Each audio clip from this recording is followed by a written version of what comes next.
150 years ago, Abraham Lincoln sat in the White House this month, January 1st, staring at a large clock as the hands approached midnight on what was perhaps the first American watch night. And he wondered out loud as he realized that the Emancipation Proclamation was about to become law of the land. He wondered out loud, what will become of the Negro? What will happen to the Negro when they benefit from total freedom, liberty, and legally sanctioned equality? This is the 84th birthday anniversary of Martin Luther King, Jr. Martin Luther King, Jr. answered Lincoln's question with his life. Every one of us must answer that question. It is a still very relevant question. I invite you to rise for our opening prayer and our annual Crown Forum in tribute to our most famous alumnus. Mr. Rice.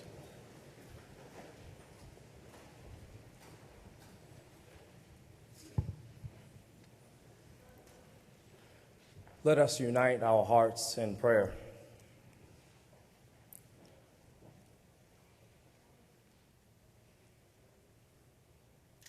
Sovereign God, at the genesis of yet another academic semester, you in your infinite wisdom have afforded us another opportunity to become the expressed image of your essence, to deconstruct the facades and the images that we seemingly hide behind, and fortify our authentic selves in you. For this, we are grateful. You have given us another chance to excel academically and to exceed beyond the expectations that have been set upon us by society. We come now to you in this sacred space as you surround us with your love, embrace us with your energy, convict us with your presence, and guide us with your spirit. Amidst our quotidian routines, allow us to pause and reflect upon the profundity of this moment. On this, the 150th anniversary of the Emancipation Proclamation and the 84th birthday celebration of our progenitor and prophet, Dr. King, remind us both individually and collectively of our calls. Recommit us to our communities. Realign our vision and make provisions for our visions. And at times, remember us, that we may always be citizens of a global community. In your many names we pray. Amen.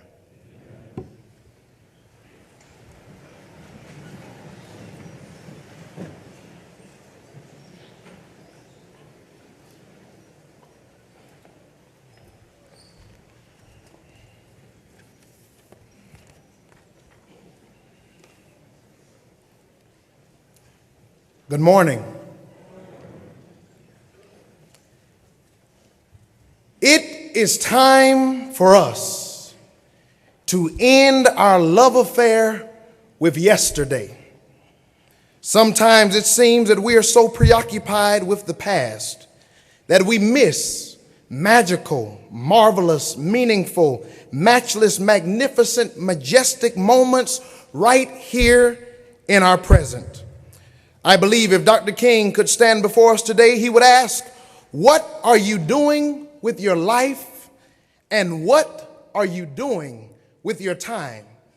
Yes, ladies and gentlemen, we have been graced to glance at our rich history behind us, but it is a sin to stare. When we glance, we see the way in which we have come, treading our path through the blood of the slaughtered. When we glance, we see the strength of Sojourner Truth and Jarena Lee. When we glance, we see the struggle of Frederick Douglass and Nat Turner.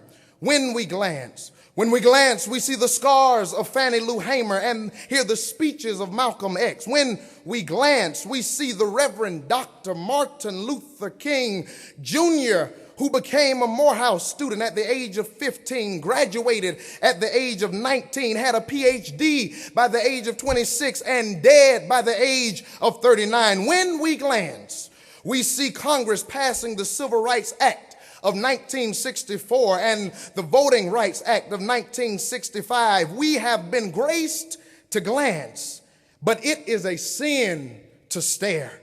We ought to have a regal, reverential respect for yesterday. We ought to have deference for yesterday. But if we don't change today, the problems of today will become a reality in our tomorrows. And that is why Robert Herrick wrote, "Gather ye rosebuds while ye may.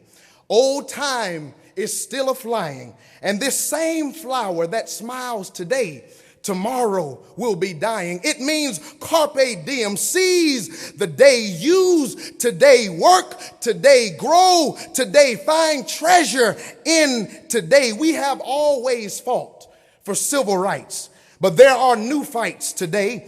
Today we have new fights and new opportunities. Morehouse men and men of Morehouse ought to take the lead on issues of human rights and women's rights and gay rights and gun rights. We are needed today. Larry Ward, the chairman of the Gun Appreciation Day, which is slated to occur on January 19th, says that a Gun Appreciation Day would actually honor Dr. King.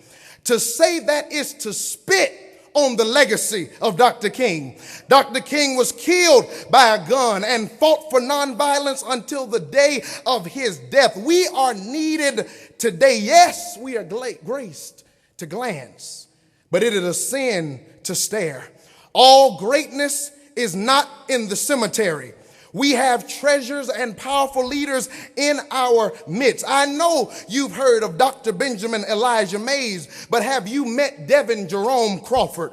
I know that you've heard of Dr. Hugh Morris Gloucester, but have you met Honore Darrell Washington? I know you've heard of Mary McLeod Bethune, but have you met Dr. Ann Wimbush Watts? I know you've heard of Ella Baker, but have you met Anita Foster? I know you've heard of Thurgood Marshall, but have you met Jameson Miller? I know you've heard of W.E.B. Du Bois, but have you met Leland Shelton? I know you've heard of a Fred Shuttlesworth, but have you met Stephen Nelson? I know you've heard of Dr. Martin Luther King Jr., but you haven't seen anything until you look in your own mirror. King is dead. Thurman is dead. Mays is dead, but you are still alive. Gather ye rosebuds while ye may.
against wisdom, shall not rebel against wisdom, shall not prevail, shall not prevail, shall not prevail, shall not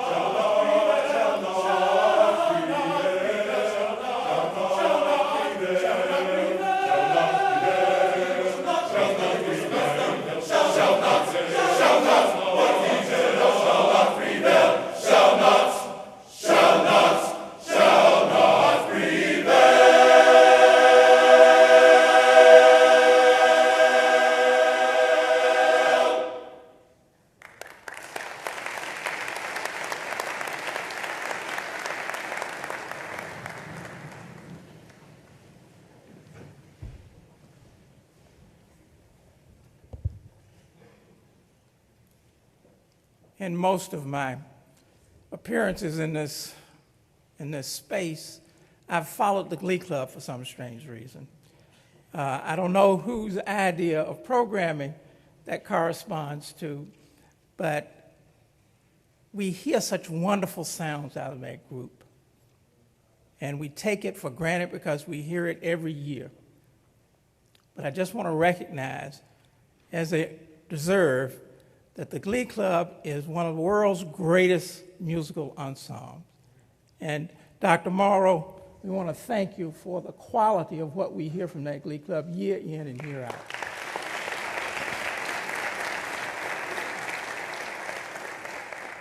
I also want to say that for those who were not here today, they will know, I predict this, they will know the voice and the message of Reginald Wayne Sharp, Jr., just an outstanding oration.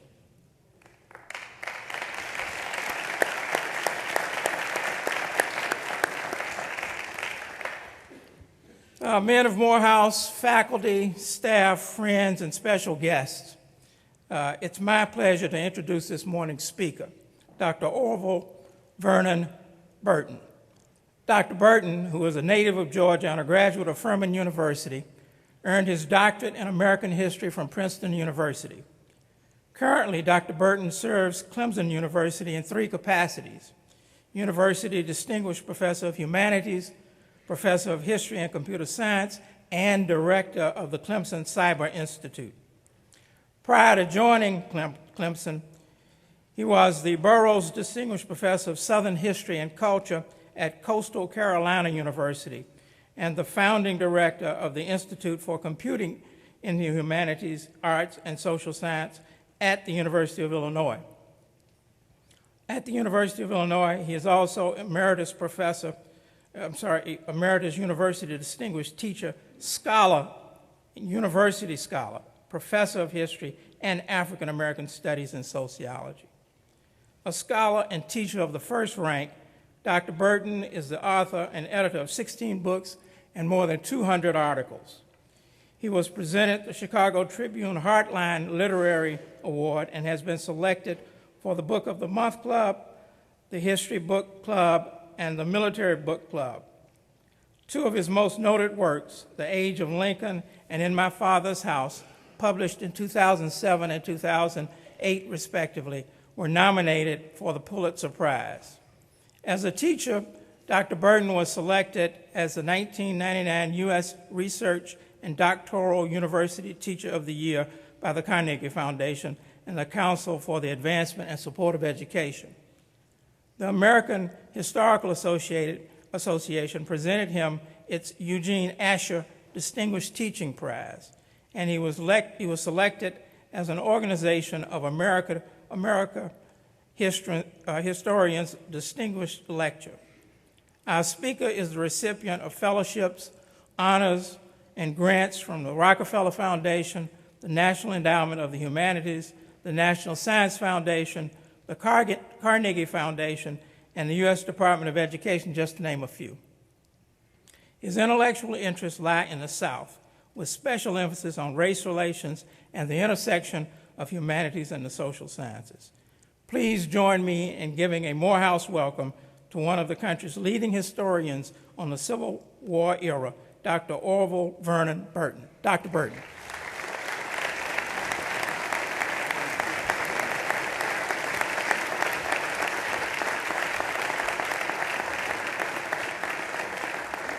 It is such an honor for me to be here.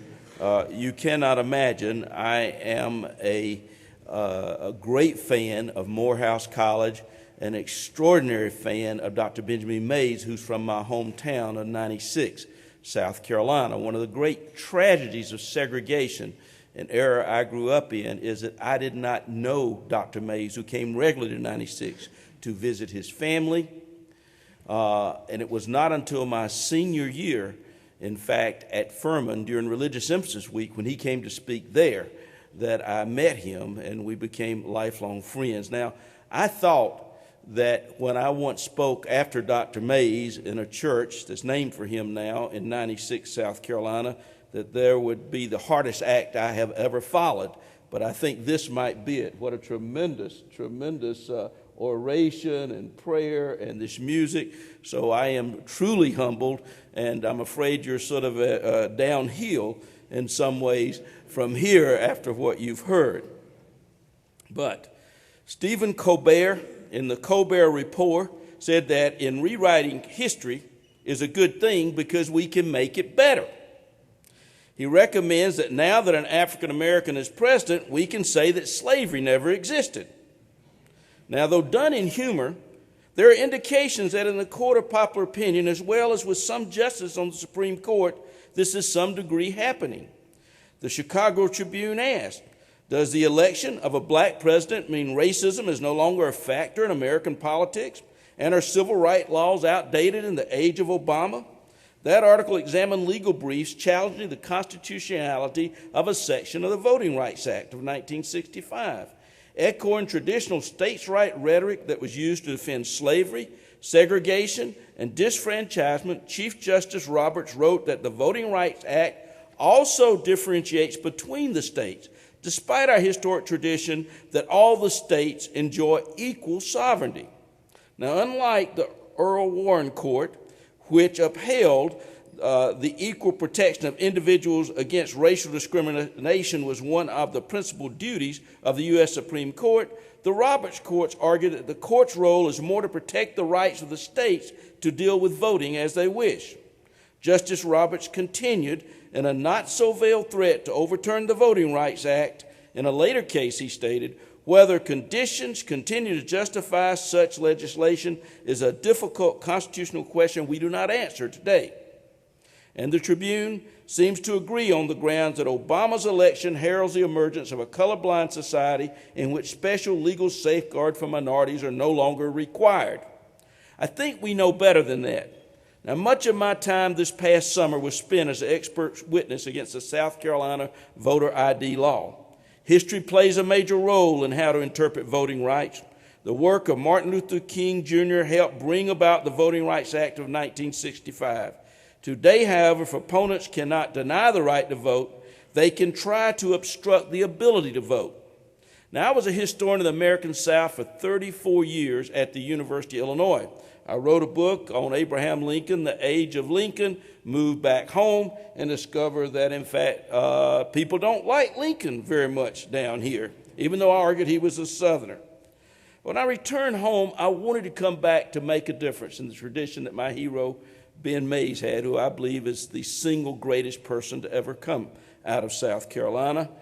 And I've been disturbed, particularly when I look at education, and not just in South Carolina, but throughout the South, throughout the nation.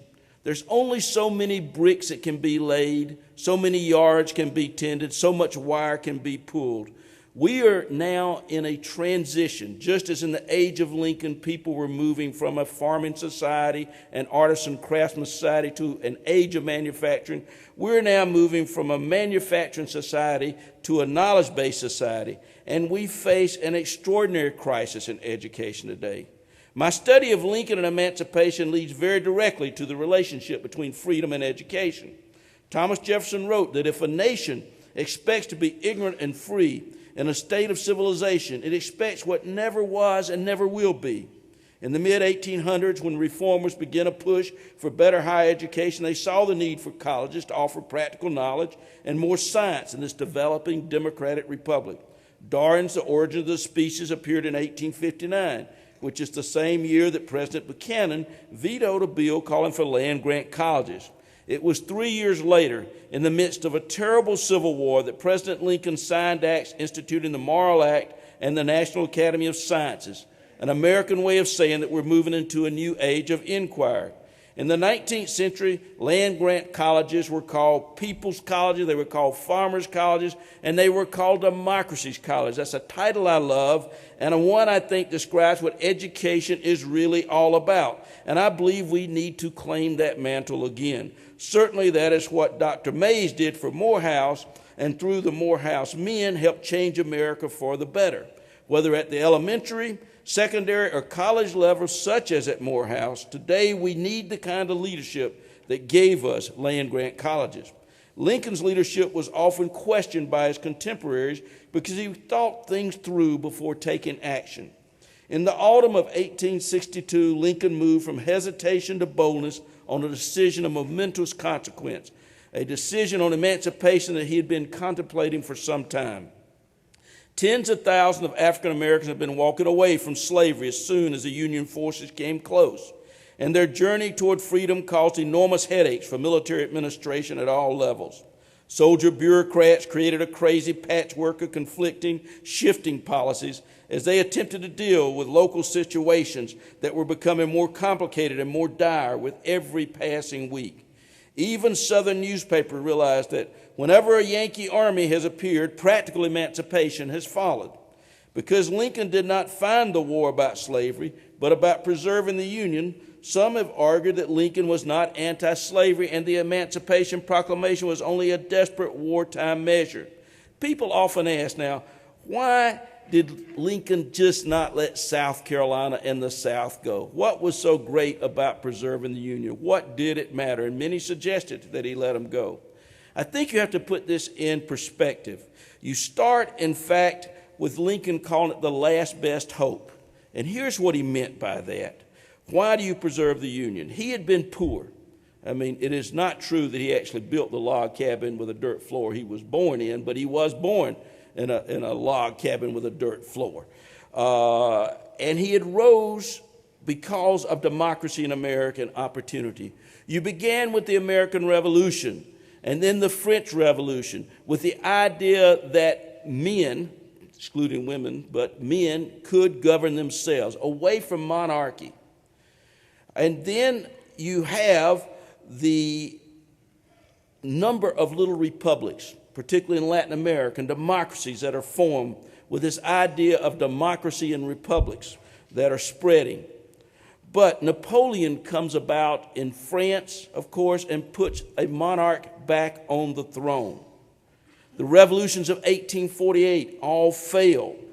Napoleon III puts Maximilian on the throne of what had been a republic and a democracy in Mexico. So one by one, all are failing. The great hero of democracy, the Italian Garibaldi, reunites Italy, and instead of becoming the democracy he wants it to, it again becomes a monarchy. When you understand that the South, and moving much more toward hierarchy and believing that all men could not govern themselves, is in line with what's going on in the history of the world, one understands what Lincoln really means by the last best hope. But because he did define this war, in fact, about preserving the Union and not about slavery, people such as longtime Ebony magazine editor Lerone Bennett, the celebrated Morehouse graduate and my good friend, concluded that Lincoln was a white supremacist, only reluctantly forced into glory by others and circumstances, not by his own deep-held beliefs that slavery was wrong. In other words, emancipation was an act of desperate pragmatism, not ethical statesmanship. At a session on my book, The Age of Lincoln, at the Association for the Study of African American Life and History, every African American scholar younger than I could not say anything good about Lincoln. For many African Americans, Lincoln has gone from the great emancipator to the great white honky. With the civil rights movement, historians' interest shifted from slavery to race and racism, and Lincoln's more gradualist policy was seen as inadequate. So much so that one historian found in 1961 that the great emancipator was characterized as the perfect embodiment of Northern racism. Now, while that may be overstated, we need to understand that leaders like Lincoln were flawed and we have to judge them by their own time and place. Lincoln had demons, maybe more than most of us do, and it's a whole nother lecture, but how Lincoln dealt with those demons, I think, help account for his greatness, in fact. Like most people in the 19th century, Lincoln used the N-words and told racist jokes. That does not mean we should not value his heroic characteristics and efforts. In 1864, a delegation of African-American men came to see Lincoln to request equal pay for leaders. 19-year-old African-American Henry Samuels remembered the event, wrote it down, how Lincoln listened quietly. Then, according to Samuels, Lincoln said in a jocular manner, "Well, gentlemen, you wish the pay of Cuffy raised." The story might have ended there with the patronizing tone of Lincoln, but Samuels, remember he's only 19, and he confronts the President of the United States and says that we do not make use of the word Cuffy in our vernacular, that they were there to request the wages of the American colored labor be equalized with those of the American white labor. Lincoln, the president, apologized. He told Samuels, "I stand corrected, young man, but you know, I am by birth a Southerner, and in our section that term is applied without any idea of an offensive nature." But unlike so many others, Lincoln got the idea. Lincoln went on to say that he would, at the very possible earliest moment, do all in my power to accede to your request. Wages were equalized only a month later. This and a lot of other collaborating evidence have shown that Lincoln's incredible flexible mind allowed him to grow so that by the end of the Civil War, he was leading the nation to a better place on race. To appreciate this change in Lincoln is a good thing in a democracy. We can grow better on issues when we are open-minded and willing to learn more about them. Today, we excoriate politicians who change their minds on a subject. Flip-flop has become a bad word, yet new information influenced what Lincoln understood, and he was willing to adjust his ideas, and thank goodness he was a flip-flopper. One way to put Lincoln's racism into historical context is a comparison between Lincoln and the major political figure of the day, Stephen A. Douglas. Douglas was much more in line with the rest of white America, both North and South. It is important to compare Lincoln to Douglas because we see a quite different perspective. And only by talking about Stephen Douglas' avocation for white supremacy, something we don't like to do in our history, that is, talk about the bad things. But I think you have to understand where Lincoln was. And what Douglas interpreted as white supremacy to be, in fact, constitutionalism, as he interpreted. And his use of the race card to mobilize voters, then we can appreciate where Lincoln was on race. I'm amazed that when I ask students what they know about the Lincoln-Douglas debates, and they'll say, well, Lincoln's this tall, 6'4" dude, Douglas is short, squat little fellow like you. And I want to say, who cares? What's important is that Lincoln and Douglas were debating two visions of America. Stephen Douglas was the most dynamic politician of his age, the leading light of the Democratic Party, and he stood blatantly for white supremacy. Douglas pronounced after the Dred Scott decision, "This government of ours is founded on the white basis. It was made by the white man, for the benefit of the white man, to be administered by white men in such manners as they should determine." Lincoln's challenge against white supremacy then was truly heroic, and Douglas went after him because of it. In criticizing Lincoln for his reticence toward emancipation, people have referenced his letter in response to Horace Greeley. In August 1862, Greeley, editor of the New York Tribune, printed his prayer of 20 million, that was the exact population of the free states, an appeal to free the slaves. Lincoln responded to Greeley in the newspaper, a conservative one, the National Intelligencer. Many of his critics leave out the last line of that letter, which distinguished between his official duty and his beliefs. Lincoln wrote that he intended, quote, "no modification of my oft-expressed personal wish that all men everywhere should be free." Yet for Lincoln, saving the Union was paramount, as he wrote to the nation by way of Greeley. "If I could save the Union without freeing any slave, I would do it. And if I could save it by freeing all the slaves, I would do it. And if I could save it by freeing some and leaving others alone, I would also do that." And yet Lincoln had already decided to issue the Emancipation Proclamation well before Greeley's August letter. He had announced to his cabinet in July and to Secretary of State Seward and Secretary of Navy Gideon Weld even earlier. So why didn't he say, "Hey, you're right, Horace, and guess what I have right here in my desk ready to go"? The reason is a brilliant political stance. He calmed conservative fears about abolition while paving a way forward by declaring that emancipation and preserving the Union might advance together. Ultimately, the Emancipation Proclamation would free some and leave others alone. Lincoln used a military draw at Antietam, what he called a victory, even though more Americans were killed in one day than had ever happened before, to announce his emancipation plan, which was to take effect on New Year's Day, 1863. Lincoln gave the South an ultimatum. He allowed them 3.5 months to come back into the Union with slavery intact. His proclamation announced that thereafter all persons held in slavery in rebellious states shall be then, thenceforth, and forever free.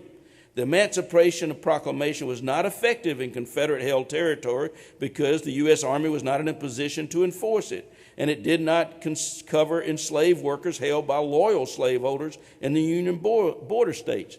As one British newspaper wrote, the principle asserted is not that a human being cannot justly own another, but he cannot own him unless he is loyal to the United States. Lincoln's audience, however, well knew the ramifications. For African Americans, the meaning of freedom from captivity ran as clearly through their spirituals as it did through the book of Exodus. When Israel was in Egypt's land, let my people go, oppressed so hard they could not stand, oh, let my people go. Like Pharaoh, Confederates were not about to let their people go just because of a proclamation from Lincoln. It would take victory in the 13th Amendment to the Constitution to make it official nationwide. Nevertheless, the end of slavery was now United States policy. To Southerners, the most threatening part of the proclamation was Union-sanctioned slave rebellion. Emancipation also called for allowing African Americans to serve in the Union armed services at a time when manpower needs were critical. Almost 200,000 African American men mustered in the federal service over the next 2 years. Black regiments that saw combat before Appomattox demonstrated courage and discipline in each and every instant, teaching the North what white Southerners had always dreaded most. Given the opportunity, African Americans would not hesitate to shed their own blood and that of their oppressors in a war to overthrow slavery. The proclamation had a major effect on the course of the war. Immediately, Southerners had to put an even greater emphasis on controlling their enslaved workers, leaving less time and money available for the war effort. Moreover, it ended any question of European intervention. With Northern articulation that the war was now about the moral issue of slavery, the English and French decided it was not their interest to recognize the Confederacy's independence. The measure also clarified war aims. The war for the Union was now undeniably a war for freedom. Though it was a war measure, Lincoln clearly presented it as a justice measure as well. When he addressed Congress, he spoke about how, in giving freedom to the slave, we assure freedom to the free, honorable alike in what we give and what we preserve. Countries around the world supported the proclamation as a strike against slavery and for liberty. Now, this hero of two continents, the Italian Garibaldi, had actually been offered to command U.S. troops when the Civil War began. He asked if the war was about slavery. If so, he was ready to fight for liberty and freeing slaves anywhere in the world, and he would take command. But he was told no, the war was not about ending slavery, but preserving the Union. So he said, if it's just a civil war, I don't want to be involved. After the Emancipation Proclamation, Garibaldi writes to Lincoln and about Lincoln, heir of the thought of Christ and of John Brown, you will pass down to posterity under the name of the Emancipator. France also was impressed. One newspaper was not concerned that it was merely a first step because time and contagion of liberty will do the rest. Frederick Douglass wrote, we shout for joy that we live to record this righteous decree. For all his Lincoln's moderation, he had struck an epoch-making blow for human liberty. The Emancipation Proclamation captured public imagination with the idea of burgeoning freedom. On the 1st of January, 1863, no chains fell off that morning, and the heavens did not open, but America's central meaning was transformed. And yet freedom had to be kept alive. Even as he hoped the military course would proceed to the Union advantage and end in victory, Lincoln knew it was possible that some form of slavery could be reinstated after the war.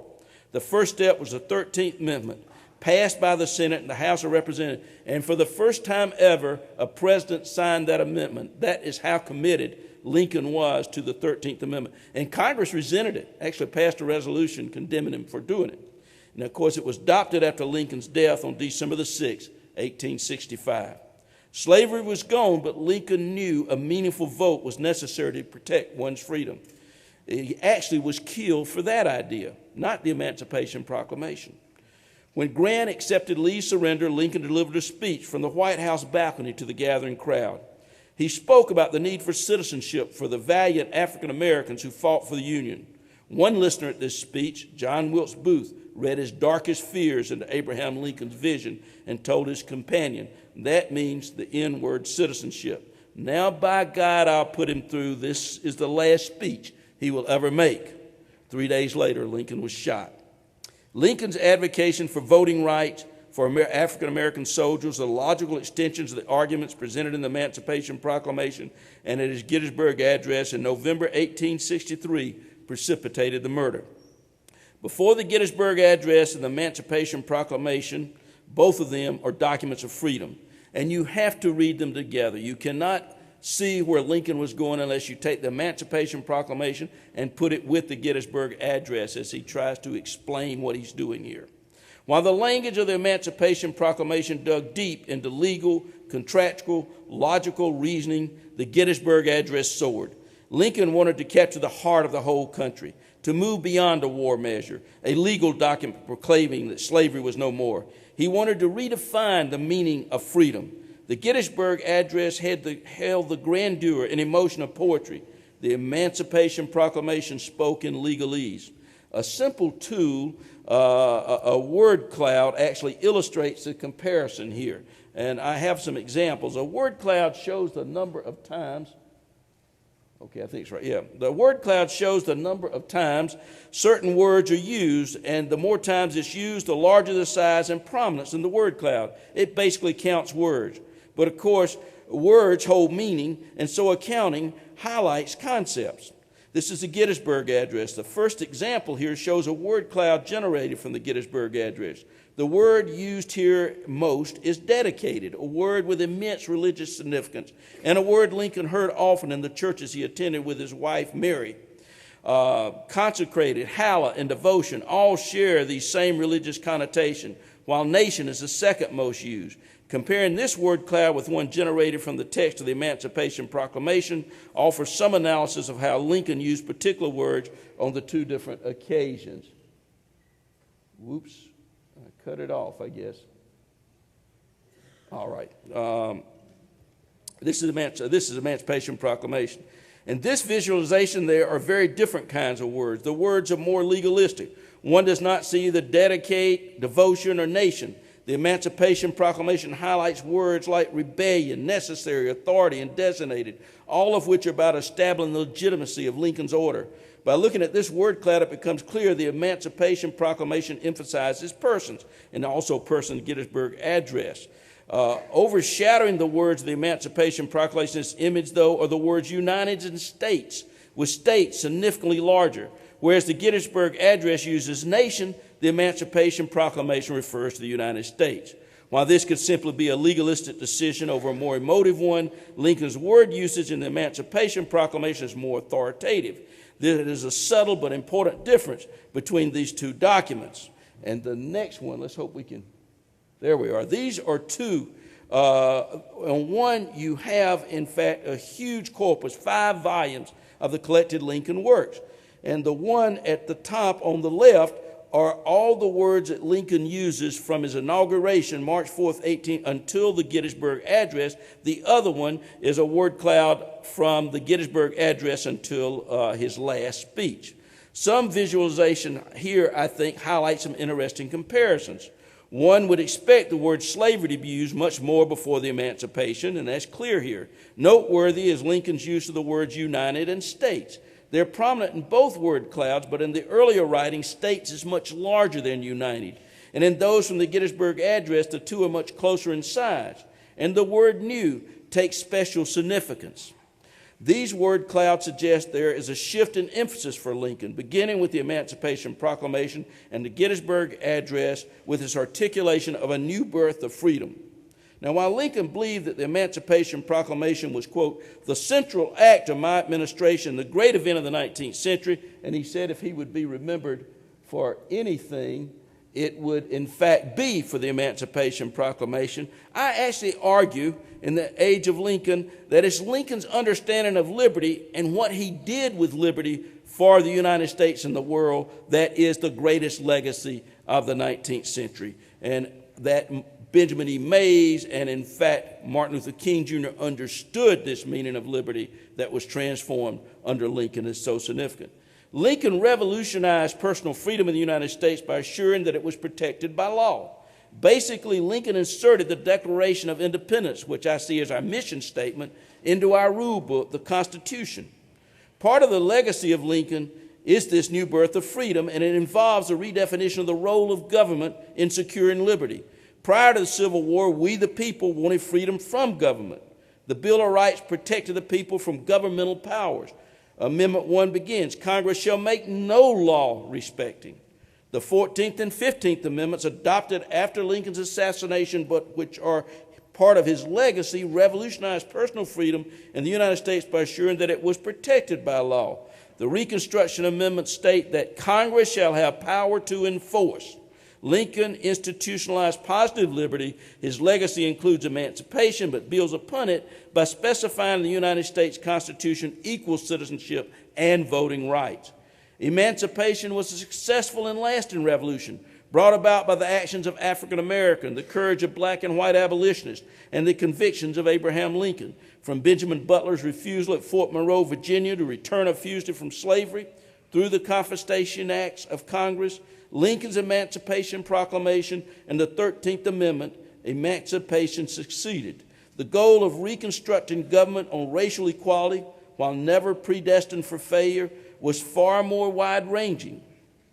Liberty and freedom are the interpretive centerpieces, the thesis of the age of Lincoln. Told as a story of freedoms and liberty rather than of the enslaved's emancipation, the 19th century makes greater sense. If we place emancipation as one point on a long continuum of freedoms and unfreedoms, we can see where emancipation fits, and thus we see why former slaves demanded much more. Many African Americans were aware that the newfound freedom now included the freedom to starve. To be truly free, many asserted they needed three things. They needed land, which they had cultivated and harvested for hundreds of years. They needed to protect their rights with the ability to vote, and they needed education. Because Lincoln was about opportunity, he stood firmly on the side of education. In a little book I did, probably the most difficult book, as small as it is, I ever wrote, The Essential Lincoln, I was challenged to select only 30 documents that tell us Lincoln and who he was and how he changed. Two of those center on education. The first, in fact, comes out of the first time that we have a statement by Lincoln by politics. In 1832, after the ambitious 23-year-old had just moved to New Salem and announced he was a candidate for the Illinois legislature, he proclaimed education the most important subject which we as a people can be engaged in. There's a second lengthier endorsement of education. This is the Wisconsin State Agricultural Society in Milwaukee in 1859. And here he's answering South Carolina Senator James Henry Hammond, class-based, pro-slavery, mud seal theory. When I was a boy, there were still mud seals. People would have them on their door, on their porch before you came in so you could scrape the mud off. And these rail fences that you had, that sort of a symbol for structures, the bottom rail was often called the mud rail. And you can imagine with a pig pen how muddy those could be, an idea. And Hammond's idea was that every society was like a fence. You had to have a bottom rail, and that rail should be slavery. And of course, he actually meant beyond just racial slavery for all workers. But in the South, it had been, what made it unique was racial slavery. So Lincoln is taking on this idea. And people have often thought in this speech that he is defending, in fact, free labor. But I think it is much more, if you hear what he says, about education and how democracy demands education. So Lincoln, this is a long quote, but please bear with me. I think it's worth listening to. By the mud seal theory, it is assumed that labor and education are incompatible, and any practical combination of them impossible. According to that theory, a blind horse upon a treadmill is a perfect illustration to what a laborer should be. All the better for being blind that he cannot tread out of place or kick understandingly. According to that theory, the education of laborers is not only useless, but pernicious and dangerous. In fact, it is, in some sort, deemed a misfortune that laborers should have heads at all. But free labor says no. Free labor argues that as the author of man makes every individual with one head and one pair of hands, it was probably intended that heads and hands should cooperate as friends, and that that particular head should direct and control that particular pair of hands. In one word, free labor insists on universal education. Lincoln believed in education as a way to open one's mind and learn other points of view. He also knew that democracy was dependent upon it. Lincoln changed his views on race as he met and listened carefully to African Americans like Frederick Douglass, Robert Small, Martin Delany, Harriet Tubman, Sojourner Truth, and others. Such African American leaders, as well as countless other leaders in African American communities, often ministers and preachers, took steps during and immediately after the war to organize freed people. In the spring and summer of 1865, African Americans called conventions to discuss how to make ideals of liberty their own. African American minister Garrison Frazier spoke for his Baptist congregation in Savannah, Georgia, about what freedom meant. Taking us from under the yoke of bondage and placing us where we could reap the fruits of our own labor, take care of ourselves, and assist the government in maintaining our freedom. According to Reverend James Keelan of New Orleans, all we want now is our rights and religious privileges to live as Christians in a Christian country. We have raised your children, cleaned up your grounds, and enriched you. Now let us go. Churches fostered education. All across the South in the months after Appomattox, African American communities opened up whatever building was available to create a space for volunteers to gather, teach, and learn together. Often proceeding under church leadership, freed people contributed their labor and their very limited funds to help build new schools, hire teachers, and organize communities. White minister Reverend William Richardson of the American Missionary Association went to Savannah in early 1865 to check the feasibility of starting a school. He found that the Savannah Freedom had already collected $750 and launched a school with several local teachers. In Beaufort County, South Carolina, Civil War hero Robert Smalls hired a tutor during the war to teach him to read, described himself as deeply interested in the common school system. He bought and donated the land for a school to which freedmen came at all hours expecting to catch a lesson. The vast majority of freed African Americans saw educational opportunity as integral to freedom, part and parcel of their determination never to be made slaves again. Freedman Charles Whiteside of North Carolina said that education was the next best thing to liberty. Northern school marms such as African American Edmonia Highgate from New York came south to help. A member of the American Missionary Association teaching in Louisiana, she wrote, "The majority of my pupils come from plantations, 3, 4, and even 8 miles distant. So anxious are they to learn that they walk these distances so early in the morning as never to be tardy." She also wrote about local opposition to the school and how she and some of her students had been shot at. The nearest military protection is 200 miles away in New Orleans. Laura Towns from Pennsylvania started Penn School on St. Helena Island, South Carolina, in the middle of the Civil War as part of the Port Royal experiment. That school lasted 78 years before becoming Penn Center, which African Americans now direct. And of course, this is where King held his retreats and planning sessions, and which promotes black land ownership and preservation of the Gullah Geechee language and culture, as well as African American heritage. When Southern whites took control of the state and dismantled the interracial democracy of Reconstruction, the African American on St. Helena petitioned the government to allow them to tax themselves for the benefit of the local schools. Ultimately, the federal government failed to enforce its own law or to protect the rights of African American citizens. But while the 1865 Freedmen's Bureau Act, the various Reconstruction Acts, Force Acts, and Civil Rights Act, and the 14th and 15th Amendments did not produce equality, African Americans made considerable gains that were to last them through the following years of trial. Land ownership did increase. Learning institutions of higher education continued to grow. If the outward effect of reform decreased, the inner spirit of the freedmen and women continued to thrive. Political equality and economic opportunity could be and were taken away, but the knowledge of freedom and its potential could not be. Just as important, African Americans had created an interracial democracy, and that experience gave the community hope for the future. The end of Reconstruction never meant the end of hope. Hope involved a deep thirst for knowledge in African American communities. Each gain proved cumulative. From basic literacy and rude arithmetic, freed people mounted upward. A lasting legacy of Reconstruction was a vigorous advocacy of public education for all the people in the South. Among the hundreds of secondary schools and colleges founded during Reconstruction was the Augusta Institute in Georgia in 1867, founded by William Jefferson White, a Baptist minister and cabinet maker. In 1885, it moved to Atlanta onto land donated by a fellow Baptist, John D. Rockefeller. In 1906, Dr. John Hope, its first African-American president, guided the college toward rigorous academics. In 1913, the college was named Morehouse in honor of Dr. Henry L. Morehouse.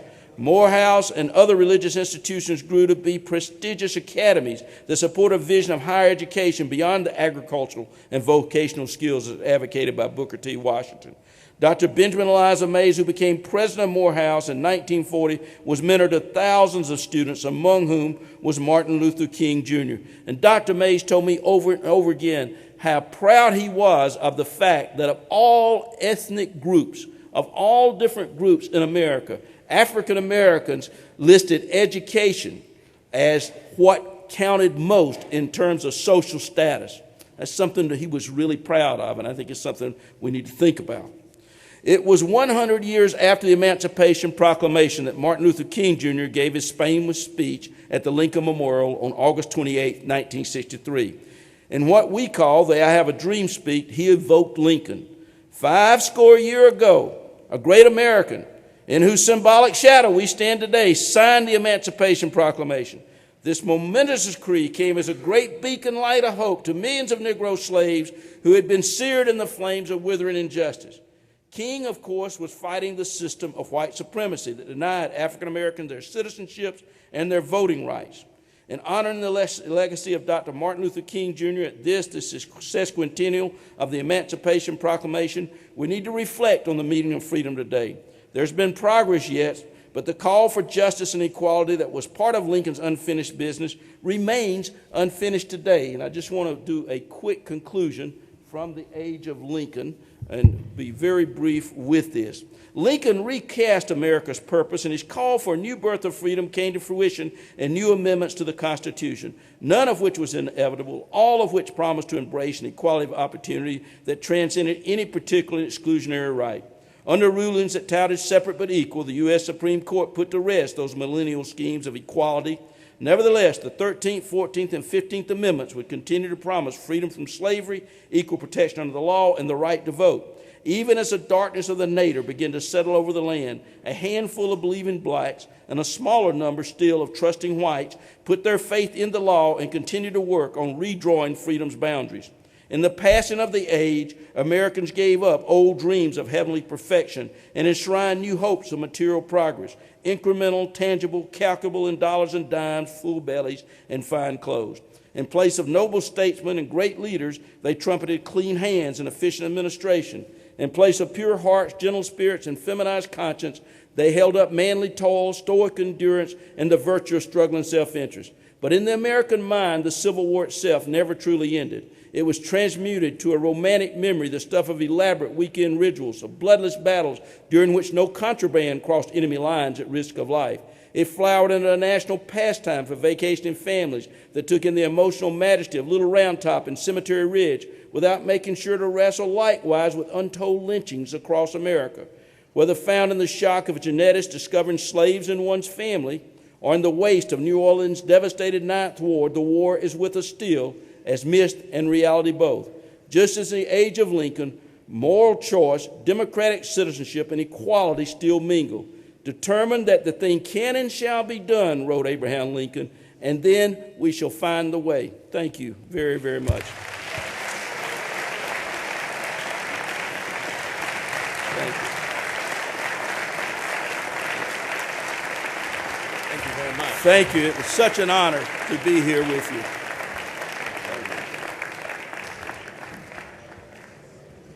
Gentlemen, a few announcements, and perhaps I should make one before you go out the door. The attendance will be taken right here. The sheets will be right here on the stage, attendance sheets.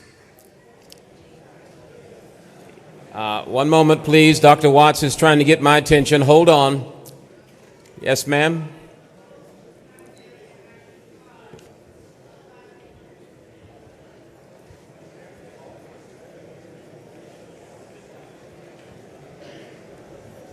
Okay, Dr. Watts says only those who don't have ID cards will sign the sheets. The scanners are working, but please,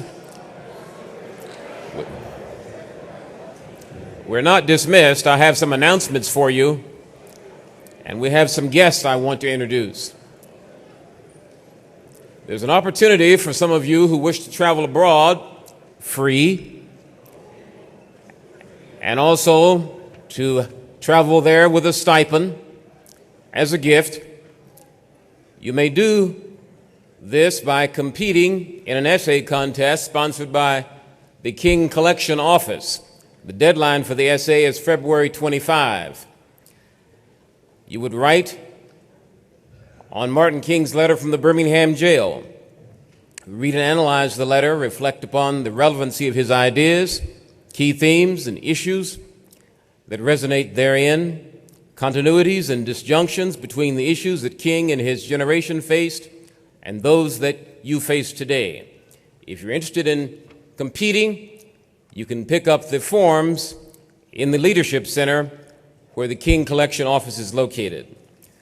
I want you to be aware that we have with us today Mr. Jamil Zanadan, President of the Georgia Humanities Council, who is a partner with the chapel for this program and others. Would you please rise? Here he is right here. Thank you so very much.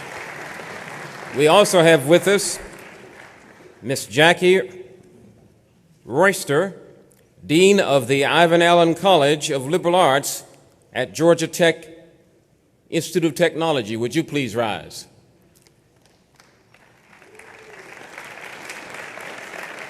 Okay. And we have Dr. Nelson T. Strober, Professor of Christian Education from the Gettysburg Lutheran Seminary, and students who are part of his Martin Luther King Jr. seminar. Significant that you're here. Won't you please rise? Oh, there they are. We are aware this is the 150th anniversary of the Gettysburg Address. Now I would like, as is our tradition, the members of Alpha to come and form in this aisle, and the Martin Luther King International Chapel Assistants to form in this aisle. The two floral wreaths are to be carried and placed in front of the King statue, the only statue of Dr. King in the state of Georgia. You may do that single file led by the presidents of Alpha Rho. Please make way for them. The rest of you, you may please rise and join hands for the singing of Dear Old Morehouse.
Our speaker for today will be available at 5:30 when the chapel assistants meet in the library.